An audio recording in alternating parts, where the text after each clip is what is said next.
প্রত্যেক দিনের মতোই আজকের দিনটাও এই বিচ্ছিরি বাসি বিছনা গোছানো দিয়ে স্টার্ট হয়েছিল। যেটা করতে না আমার একটুও ভালো লাগে না। কিন্তু কী আর করা যাবে?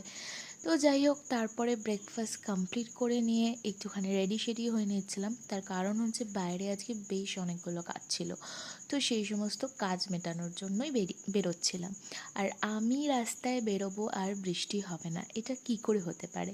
তো মোটামুটি আধভেজা হয়েই সমস্ত কাজকর্ম করে দেন বাড়ি চলে এলাম। আর আজকে না আমার একটা বড় কেকের অর্ডার ছিল। তো সেটা আমার মানে বেকিংটা আমি করেই বেরিয়েছিলাম, কিন্তু ফিরে এসে একটু ফ্রেশ হয়ে নিয়ে দেন একটুখানি চা খেয়ে নিয়েছিলাম। মাথাটা এত ধরেছিল যে এই টাইমে ১ কাপ চা না হলে একদমই চলছিল না। তো যাই হোক, তারপরে আর কি নিজের কেকের কাজ কমপ্লিট করে নিলাম। তো ডেলিভারিটাও আজকে আমাকেই করতে হয়েছে, তার কারণ কেকটা যেহেতু বড় ছিল। ব্যাস এই তো শেষ। টাটা, দেখা হচ্ছে অন্য কোনো